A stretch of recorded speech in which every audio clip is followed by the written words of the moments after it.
So I'm going to refer to my notes a little bit while I talk. I hope that doesn't bother anybody. The first thing that you need to ask yourself when you're designing a sweater is, who is it for? If this is your first sweater, then I definitely recommend making it for yourself for a few reasons. One, it's a really special project, your first sweater, and I think that's something that you will appreciate and be able to enjoy, warts and all, for the rest of its service.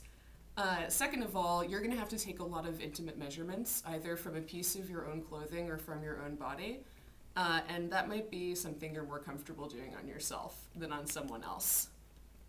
If you do really want to make the sweater for someone else, then talk to them about the stuff that we discuss in the rest of this lesson and try to find out what they actually want.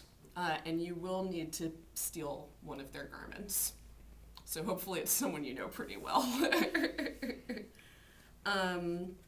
What you should first think about is, what kind of sweater do you want? This is like the daydreaming portion of the sweater making process. You don't need to really anchor yourself in reality at this point. You need to think about what your ideal garment is for this project. And ultimately, you're going to be thinking about what these questions are going to lead you to is what your ideal fabric is going to be for the garment that you want. So there's a few questions that you'll need to ask, which are also in the download that's accompanied on this blog. What purpose do you want the sweater to serve? If you're not sure, you can imagine yourself wearing the sweater. Imagine the situations in which you're going to wear it with. Obviously, if you're a skier, you're going to want a different sweater than if you're a sailor. If you want a relaxation sweater that you can throw on the weekend with sweats that's going to keep you totally warm and cozy, or if you want something elegant and refined that you can wear out to dinner, these are all going to be different sweaters. So you want to identify the one that you want, and that is something that will determine your yarn choice. If you're a skier and you want a warm ski sweater, then you're probably going to want to use a dense gauge, a material like wool, which will wick away moisture, and have a thick fabric, possibly in stranded color work. If you want a cover-up for sailing or for the beach, then you probably want a looser fabric, a lighter fiber like cotton or linen, and a drapier fit. If you want a sweater for relaxing on the couch on your day off, then you probably want a roomy fit and a color that doesn't show stains very well. And if you want something elegant and fancy that you can wear out to dinner, then you probably want a more high-end fiber with a little bit of shine, like a silk, and a closer fit. These are all things, obviously, that you only answer for yourself. So feel free to make notes. The questions will all be on the PDF, and you can jot them right down there. First question about your fabric from this daydream that you've just gone through is, do you need a thick fabric or a thin one? And this will depend on what you want the sweater for, how warm you want it to be, and how easily you want to be able to move in it. There are some conversions in the PDF to discuss how weights of yarn compare to each other. So, for instance, you can make a sweater out of a DK weight or 2 strands of fingering weight held together, which equals a DK weight. And this opens up a lot of your yarn choices as far as knitting the sweater. If you decide that you want a worsted weight sweater, then you have a lot of choices if you double or triple strand to get interesting color effects in order to get there. And that's discussed a little bit more in the handout. Do you need a warm fiber or a cool fiber? Generally, animal fibers such as wool and alpaca are extremely warm and insulating, and plant fibers such as cotton and linen are extremely cool. Silk is pretty cool too, but it's an animal fiber, not a plant fiber. It comes from worms.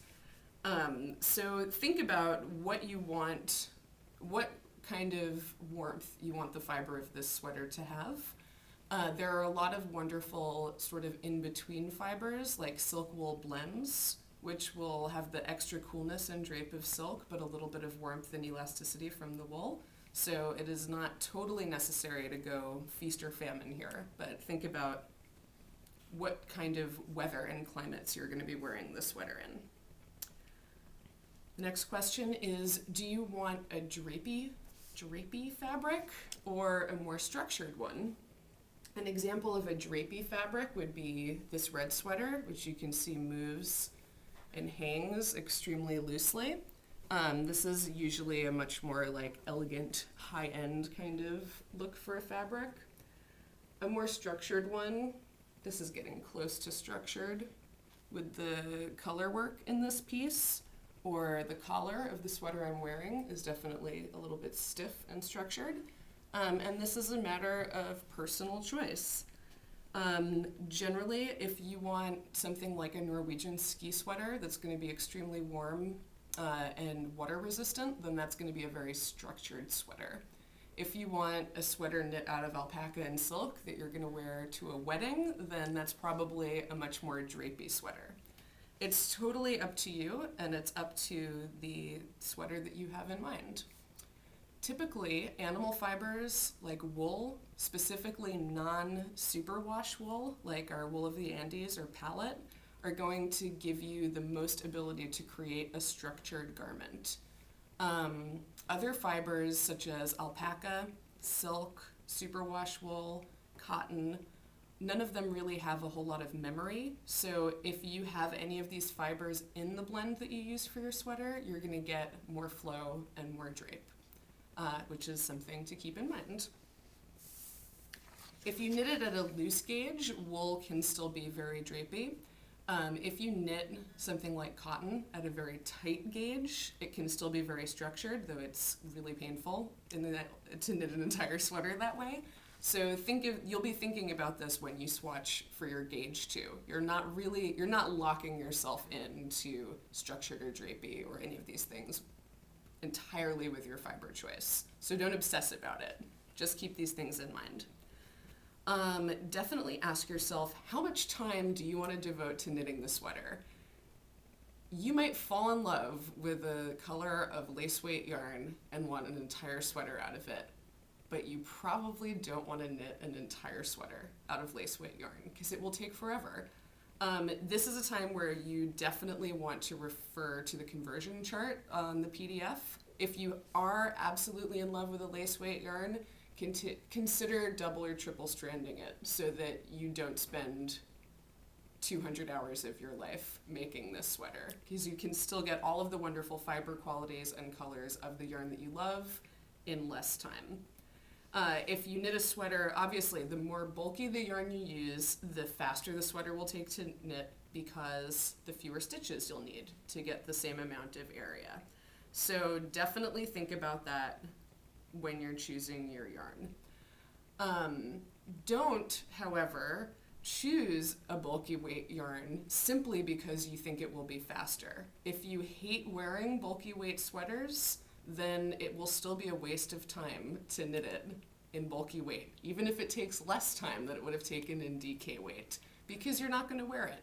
So remember that while bulky is faster, a sweater in worsted or DK weight is still plenty fast, and you want to really think about how much time you can invest, but also whether you're going to wear it. So definitely give it some good thought.